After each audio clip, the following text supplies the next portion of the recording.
ಲಕ್ಷ್ಮೀ ನರಸಿಂಹಾಯ ನಮಃ. ಶ್ರೀ ಮುಖ್ಯಪ್ರಾಣಾಯ ನಮಃ. ಆದಿತ್ಯಾದಿ ನವಗ್ರಹ ದೇವತಾಭ್ಯೋ ನಮಃ. 2025 ಯಾವ ಸಂಪತ್ತನ್ನು ಪಡ್ಕೊಳ್ತೇವೆ? ಕಾರಣ ಜೊತೆಗೆ ಶನಿಯ ಬದಲಾವಣೆ, ಗುರುವಿನ ಬದಲಾವಣೆ, ರಾಹುಕೇತುಗಳ ಬದಲಾವಣೆ ಈಗಾಗಲೇ ನೀವೆಲ್ಲರೂ ಒಂದಿಷ್ಟು ತಲೆಯಲ್ಲಿ ತುಂಬಿಕೊಂಡಿರ್ತೀರಿ. ಆದರೆ ಮುಂದೆ ಬರುವಂತಹ ಸಂವತ್ಸರ ವಿಶ್ವಾವಸು ಸಂವತ್ಸರ. ನಾವು ವಿಶ್ವಾವಸುವಿನ ಸಂವತ್ಸರದಲ್ಲಿ ತಿಳಿದುಕೊಳ್ಳಬೇಕಾದಂತಹ ಕೆಲವು ಪಂಚಾಂಗದ ಫಲಗಳನ್ನು ಮೊದಲೇ ತಿಳಿದುಕೊಂಡಾಗ ಅನರ್ಥಕಾರಿಯೂ ಆಗುತ್ತೆ. ಆದ್ದರಿಂದ ನಾವು 2025 ಜನವರಿ ಮಾಸದ ಫಲಗಳನ್ನು, ತಿಂಗಳ ಭವಿಷ್ಯವನ್ನು ನಾವು ಹೇಗೆ ಹೇಳಿಕೊಂಡು ಬಂದಿದ್ದೇವೆ ಅದನ್ನೇ ಮಾಡುವಂಥ ತೀರ್ಮಾನ. ಆ ರೀತಿಯಲ್ಲಿ ನೀವು ಕೂಡ ಮುಂದುವರೆದಾಗ ಪಂಚಾಂಗದ ಸಂಪೂರ್ಣ ಫಲಗಳನ್ನು ಕೂಡ ನೀವು ಪಡೆದುಕೊಳ್ಳಬಹುದು. ಹಾಗಾದರೆ ಈ ಜನವರಿ ತಿಂಗಳ 2025 ಜನವರಿ ತಿಂಗಳಲ್ಲಿ ವೈಕುಂಠ ಏಕಾದಶಿ, ವೈಕುಂಠ ದ್ವಾದಶಿ. ಹಾಗಾದರೆ ಭಗವಂತನ ಆರಾಧನೆ ಹೇಗೆ ಮಾಡಬೇಕು, ಏನು ಮಾಡಿದಾಗ ಈ ಮಾಸದಲ್ಲಿ ಬರಬಹುದಾದ ಸಮಸ್ಯೆಯನ್ನು ಬಗೆಹರಿಸಿಕೊಳ್ಳಬಹುದು, ಸಂಪತ್ತನ್ನು ಪಡೆದುಕೊಳ್ಳಬಹುದು, ಎಲ್ಲವನ್ನು ಕೂಡ ನಿಮ್ಮ ಮುಂದೆ ಇಡ್ತೇನೆ. ಕರ್ಕಾಟಕ ರಾಶಿ, ಲಗ್ನದ ಕುಜ, ಲಗ್ನೇ ಕುಜೆ ಕ್ಷತತನು ಅಂತ ಹೇಳ್ತಾರೆ. ದೇಹಕ್ಕೆ ಸಂಬಂಧಪಟ್ಟಂತಹ ತೊಂದರೆಗಳನ್ನು ಉಂಟು ಮಾಡ್ತಾನೆ, ದೇಹಾಲಸ್ಯವನ್ನು ಉಂಟು ಮಾಡ್ತಾನೆ, ದೇಹಕ್ಕೆ ತೊಂದರೆ ಆಗುತ್ತೆ. ಅದು ಜ್ವರಾದಿಗಳಾಗಬಹುದು, ಅಥವಾ ಗಾಡಿಯಿಂದ ಬೀಳುವಂತಹದ್ದಾಗಬಹುದು, ಅಥವಾ ಇದ್ದ ಸಂಪತ್ತನ್ನು ಕಳೆದುಕೊಳ್ಳುವಂತಹದ್ದು, ಮಾನಸಿಕವಾದ ನೆಮ್ಮದಿಯನ್ನು ಕಳೆದುಕೊಳ್ಳುವಂತಹದ್ದು, ಇದೆಲ್ಲವೂ ಕೂಡ ಈ ತಿಂಗಳಲ್ಲಿ ಆಗೋ ಸಾಧ್ಯತೆ ಕರ್ಕಾಟಕ ರಾಶಿಯವರಿಗೆ ಇದೆ. ಆದರೆ ಗುರುಬಲ ಇರುವ ಕಾರಣ ಇದು ಎಷ್ಟರ ಮಟ್ಟಿಗೆ ಆಗುತ್ತೆ ಅನ್ನೋದನ್ನು ಕೂಡ ಗಮನಿಸಬೇಕು ನಾವು. ಅದರ ಜೊತೆಗೆ ನಿಮ್ಮ ಜಾತಕಗಳಲ್ಲಿ ಒಳ್ಳೆಯ ದಶಾಭುಕ್ತಿಗಳು ನಡೀತಾ ಇದೆ ಅಂತ ಆದಾಗ ಇದರ ಕ್ವಾಂಟಿಟಿಯಲ್ಲಿ ವ್ಯತ್ಯಾಸ ಆಗುತ್ತೆ. ಕೆಲವರಿಗೆ ಜಾಸ್ತಿ ಅನುಭವಿಸ್ಬೋದು, ಕೆಲವರು ಕಡಿಮೆ ಅನುಭವಿಸಬಹುದು, ಕೆಲವರು ಅನುಭವಿಸದೇನೂ ಹೋಗಬಹುದು. ಹಾಗಾಗಿ ನಿಮ್ಮ ಜಾತಕಗಳನ್ನು ಒಮ್ಮೆ ವಿಮರ್ಶೆ ಮಾಡಿಸಿಕೊಳ್ಳುವುದು ಒಳ್ಳೆಯದು. ಕಾರಣ ಕರ್ಕಾಟಕ ರಾಶಿಯವರಿಗೆ 8ರಲ್ಲಿ ಶನಿಯ ಒಂದು ಯೋಗ. ಆ ಶನಿ 2.25 ವರ್ಷಗಳಿಂದಲೂ ಇದ್ದಾನೆ. ಆದರೆ ಮುಂದೆ ಬದಲಾವಣೆ ಆಗುವಂತಹದ್ದು, ಅಂದರೆ ಶನಿ 8ರಿಂದ 9 ಹೋಗುವಂತಹ ಕಾಲ. ಶನಿ ತಾನು ರಾಶಿಯನ್ನು ಬಿಟ್ಟು ಹೋಗುವಾಗ ಫಲವನ್ನು ಕೊಡ್ತಾನೆ ಅಂತ ಶಾಸ್ತ್ರ ಹೇಳುತ್ತೆ. ಆದ್ದರಿಂದ ಫಲ ಕೊಡುವಂತಹ ಕಾಲ ಇದು. ಆದ್ದರಿಂದ 8ರ ಫಲ ಈ ಸಂದರ್ಭದಲ್ಲಿ ಕೊಡುವಂತಹ ಜನವರಿ, ಫೆಬ್ರವರಿ, ಮಾರ್ಚ್ ಈ 3 ತಿಂಗಳಲ್ಲಿ ಕೊಡ್ತಾನೆ. ಜಾಗೃತರಾಗಿರುವಂತಹದ್ದು ಒಳ್ಳೆಯದು. ಇನ್ನು ಆರೋಗ್ಯದ ಬಗ್ಗೆ ಗಮನಿಸುವಾಗ 6ನೇ ಮನೆಯಲ್ಲಿ ರವಿಯ ಒಂದು ಯೋಗ. ದೇಹದಲ್ಲಿ ಪಿತ್ತಾಂಶ ಜಾಸ್ತಿ ಆಗುವಂತಹದ್ದು, ಉಷ್ಣ ಜ್ವರ ಬರುವಂತಹದ್ದು, ಹೊಟ್ಟೆಗೆ ಸಂಬಂಧಪಟ್ಟ ಅಥವಾ ಈ ಕಣ್ಣಿಗೆ ಸಂಬಂಧಪಟ್ಟಂತಹ ಕೆಲವು ತೊಂದರೆಗಳನ್ನು ಎದುರಿಸುವಂತಹ ಸಾಧ್ಯತೆ ಇದೆ. ಬೇಗ ಆಯಾಸ ಆಗುತ್ತೆ. ಹಾಗಾಗಿ ದೇಹದಲ್ಲಿ ಕ್ವಾಂಟಿಟಿ ಕಡಿಮೆ ಆಗುವಂಥದ್ದು, ಎನರ್ಜಿಯನ್ನು ಕಳೆದುಕೊಳ್ಳುವಂಥದ್ದು, ಜೊತೆಗೆ ಎಲ್ಲಿಲ್ಲದ ಆಪಾದನೆಗಳನ್ನು ಒಂದೊಮ್ಮೆ ತಲೆಯಲ್ಲಿ ಹೊತ್ತುಕೊಳ್ಳುವಂತಹ ಸಾಧ್ಯತೆಯೂ ಇದೆ. ಮಕ್ಕಳ ವಿಷಯಕವಾಗಿ ಅನೇಕ ವಿಧವಾದ ಚಿಂತನೆಯನ್ನು, ಆಲೋಚನೆಯನ್ನು ಮಾಡ್ತಾ ಮನಸ್ಸು ಕೆಡಿಸಿಕೊಳ್ಳುವ ಸಾಧ್ಯತೆ ಇದೆ. ಆದ್ದರಿಂದ ಯಾವುದೇ ಕಾರಣಕ್ಕೂ ಅಧಿಕವಾದ ಆಲೋಚನೆ ಬೇಡ. ಗುರುಬಲ ತುಂಬ ಚೆನ್ನಾಗಿದೆ. ಗುರುಬಲ ಇರುವುದರಿಂದಾಗಿ ನಿಮ್ಮ ಆರೋಗ್ಯಕ್ಕಾಗಲಿ, ನಿಮ್ಮ ಮಕ್ಕಳ ಆರೋಗ್ಯದ ವಿಷಯಕ್ಕಾಗಲಿ, ಅಥವಾ ಅವರ ವಿದ್ಯಾಭ್ಯಾಸಕ್ಕಾಗಲಿ ಹೆದರಿಕೊಳ್ಳುವ ಅಗತ್ಯ ಇಲ್ಲ. ಯಾಕೆ ಅಂತಂದರೆ ಅವರಿಗೆ ತೊಂದರೆ ಆದರೆ ನಿಮಗೆ ತೊಂದರೆ ಆಗುತ್ತೆ. ಹಾಗೆ ನಿಮಗೆ ತೊಂದರೆ ಆಗದ ರೀತಿಯಲ್ಲಿ ಭಗವಂತ ನಿಮ್ಮನ್ನು ಕಾಪಾಡ್ತಾನೆ ಅಂತ ಆದರೆ ನಿಮ್ಮ ಪುಣ್ಯ ನಿಮ್ಮ ಮಕ್ಕಳನ್ನು ರಕ್ಷಣೆ ಮಾಡುತ್ತೆ ಅಂತ ಅರ್ಥ. ಆದ್ದರಿಂದ ನೀವು ಧರ್ಮ ಕಾರ್ಯದಲ್ಲಿ ಹೆಚ್ಚಾಗಿ ಆಸಕ್ತಿಯನ್ನು ತೋರಿ ಗುರುಗಳ ದರ್ಶನವನ್ನು ಮಾಡಿ, ನಿಮ್ಮ ಗುರುಮಠ ಅಥವಾ ನಿಮ್ಮ ಗುರುಗಳು ಅಂತ ಯಾರಿದ್ದಾರೆ ಆ ಗುರುಗಳ ದರ್ಶನವನ್ನು ಮಾಡಿ ಪಾದಪೂಜೆ ಇತ್ಯಾದಿಗಳನ್ನು ನಡೆಸಿಕೊಳ್ಳುವಂಥದ್ದು.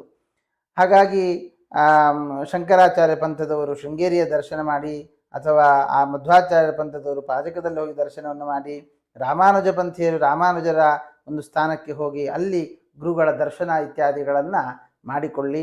ಖಂಡಿತವಾಗಿಯೂ ಕೂಡ ಅನೇಕ ಫಲಗಳನ್ನು ಪಡೆದುಕೊಳ್ತೀರಾ. ಇನ್ನು ವಿದ್ಯಾರ್ಥಿಗಳು ಯಾರಿದ್ದೀರಿ, ವಿದ್ಯಾಭ್ಯಾಸದ ಬಗ್ಗೆ ಗಮನಿಸುವಾಗ ಒಳ್ಳೆಯ ವಿದ್ಯಾಭ್ಯಾಸ, ನಿಮ್ಮ ಪ್ರಯತ್ನ ತುಂಬ ಇರುತ್ತೆ. ಆದರೆ ಪ್ರಯತ್ನಕ್ಕೆ ತಕ್ಕ ಪ್ರತಿಫಲ ಸಿಗ್ತಾ ಇಲ್ವಲ್ಲ ಅನ್ನುವ ಬೇಸರ ಜಾಸ್ತಿ ಆಗುವ ಸಾಧ್ಯತೆ ಇದೆ. ಆದರೆ ಪ್ರಯತ್ನಮೇಕಮಗ್ರತೋ ವಿದಾಯ ಅಂತ ಹೇಳಿದ ಹಾಗೆ ಪ್ರಯತ್ನವನ್ನು ಮಾತ್ರ ಯಾವುದೇ ಕಾರಣಕ್ಕೂ ಬಿಡಬೇಡಿ. ಪ್ರಯತ್ನವನ್ನು ಮಾಡ್ತಾ ಹೋಗಿ ಆ ಪ್ರಯತ್ನವೇ ನಿಮ್ಮನ್ನು ಒಂದು ಸ್ಥಾನಕ್ಕೆ ತೆಗೆದುಕೊಂಡು ಹೋಗಿ ಕೂಡಿಸುತ್ತೆ. ಇನ್ನು ವಿಶೇಷ ವಿದ್ಯಾಭ್ಯಾಸ ಮಾಡಬೇಕು ಅನ್ನುವಂಥವರಿಗೆ ಅನೇಕ ಅಡಚಣೆಗಳಿದೆ. ಕೆಲವು ಕಡೆಯಲ್ಲಿ ಕಾಲೇಜ್ ಸಿಗದೆ ಹೋಗುವಂಥದ್ದು, ವೀಸಾ ಸಿಗದೆ ಹೋಗುವಂಥದ್ದು, ಈ ಥರದ ಯೋಗಗಳಿದ್ದಾವೆ. ಅಂತಹವರು ಹನುಮಂತನ ಒಂದು ಸುಂದರಕಾಂಡ, ರಾಮಾಯಣದಲ್ಲಿ ಬರತಕ್ಕಂತಹ ಸುಂದರಕಾಂಡದ ಪರ್ವ ಏನಿದೆ ಆ ಸುಂದರಕಾಂಡ ಪರ್ವವನ್ನು ಪಾರಾಯಣ ಮಾಡಿಸುವಂತಹದ್ದು, ಪ್ರತಿನಿತ್ಯ ಹನುಮಂತ ದೇವರಿಗೆ ದೀಪವನ್ನು ಹಚ್ಚುವಂತಹದ್ದು, ಸುಂದರಕಾಂಡವನ್ನು ಪಾರಾಯಣ ನಡೆಸುವಂತಹದ್ದು, ಅಥವಾ ಯಂತ್ರೋದ್ಧಾರಕ ಹನುಮತ್ ಸ್ತೋತ್ರ ಅಂತ ಇದೆ, ಅಂತಹ ಹನುಮತ್ ಸ್ತೋತ್ರವನ್ನು ಪ್ರತಿನಿತ್ಯ ಜಪಿಸುವುದರಿಂದಾಗಿ ನಮಗೆ ಫಾರಿನಿಗೆ ಹೋಗುವಂತಹ ಅವಕಾಶಗಳು ಹೆಚ್ಚಾಗುತ್ತೆ. ಅದನ್ನು ಮರಿಬೇಡಿ. ಅಷ್ಟೇ ಅಲ್ಲದೆ ಈ ಧೈರ್ಯವನ್ನು ಕಳೆದುಕೊಳ್ಳುವಂತಹ ಯೋಗ ಇದೆ.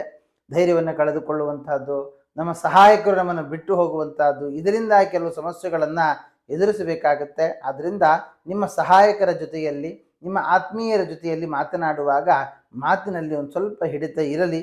ಅದು ನಮಗೆ ಕೆಲವು ತೊಂದರೆಗಳಿಂದ ದೂರ ಮಾಡುತ್ತೆ. ಇನ್ನು ನಿಮ್ಮ ತಾಯಿಯ ಆರೋಗ್ಯದಲ್ಲಿ ಏರುಪೇರಾಗುವಂಥ ಸಾಧ್ಯತೆ ಇದೆ. ಅದರಲ್ಲಿ ಪ್ರಧಾನವಾಗಿ ಹೊಟ್ಟೆಗೆ ಸಂಬಂಧಪಟ್ಟ ಹಾಗೆ, ಅಥವಾ ಈ ಕಾಲಿಗೆ ಜಾಯಿಂಟ್ ಪೇನ್ಸು ಇತ್ಯಾದಿಗಳ ಸಂಬಂಧಪಟ್ಟ ನರಗಳಿಗೆ ಸಂಬಂಧಪಟ್ಟ, ಶುಗರಿಗೆ ಸಂಬಂಧಪಟ್ಟಂತಹ ಕೆಲವು ತೊಂದರೆಗಳಾಗುವ ಸಾಧ್ಯತೆ ಇದೆ.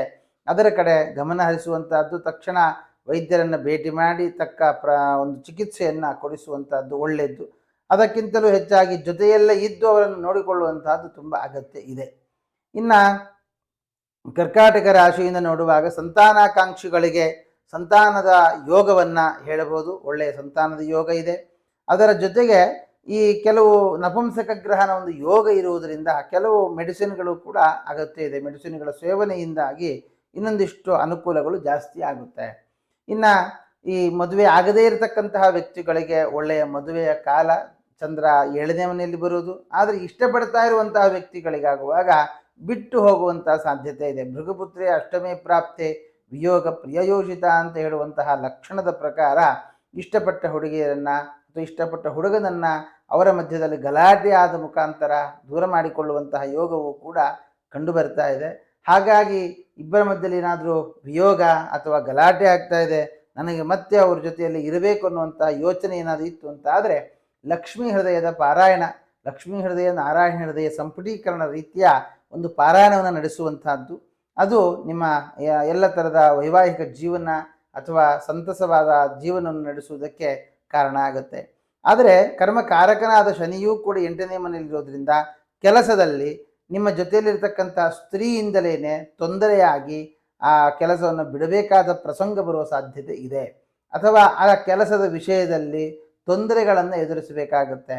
ಅವರಿಗೆ ನಾವು ಸಲಾಮ್ ಹೊಡೆದು ಅವರು ಹೇಳಿದಾಗೆ ನಾವು ಕೇಳಬೇಕಾದಂತಹ ಸ್ಥಿತಿಯೂ ಕೂಡ ಎದುರಾಗುತ್ತೆ. ಹಾಗಾಗಿ ಸ್ವಲ್ಪ ಎಚ್ಚರ ಇರಲಿ.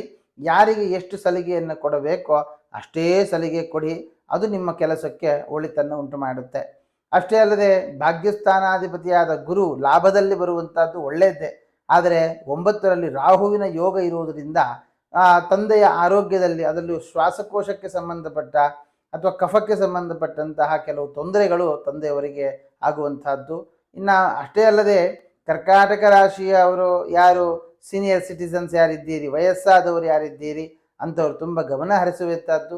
ಹೃದಯಕ್ಕೆ ಸಂಬಂಧಪಟ್ಟ ಹಾಗೆ, ರಕ್ತಕೋಶಕ್ಕೆ ಸಂಬಂಧಪಟ್ಟ, ಮೂತ್ರಕೋಶಕ್ಕೆ ಸಂಬಂಧಪಟ್ಟಂತಹ ತೊಂದರೆಗಳು ಅಧಿಕವಾಗುವ ಸಾಧ್ಯತೆ ಇದೆ. ಆದ್ದರಿಂದ ಸ್ವಲ್ಪ ಅದರ ಕಡೆ, ಆರೋಗ್ಯದ ಕಡೆ ಗಮನ ಹರಿಸಿ. ಮಕ್ಕಳ ಬಗ್ಗೆ ವಿಚಾರ ಜಾಸ್ತಿ ಮಾಡುವುದರಿಂದಲೂ ಈ ಸಮಸ್ಯೆ ಉಲ್ಬಣ ಆಗಬಹುದು. ಆದ್ದರಿಂದ ವಿಚಾರಗಳನ್ನು ಮಾಡದೆ, ಆಲೋಚನೆಯನ್ನು ಮಾಡದೆ ಸಂತಸಮಯವಾದ ಜೀವನವನ್ನು ಕಳೆಯುವ ಆಲೋಚನೆಯನ್ನು ಮಾಡಿ. ಅಷ್ಟೇ ಹೊರತು ಇನ್ಯಾವುದರ ಬಗ್ಗೆಯೂ ಆಲೋಚನೆ ಮಾಡಬೇಡಿ. ಅದು ನಿಮಗೆ ಒಳ್ಳೆಯದಾಗುತ್ತೆ.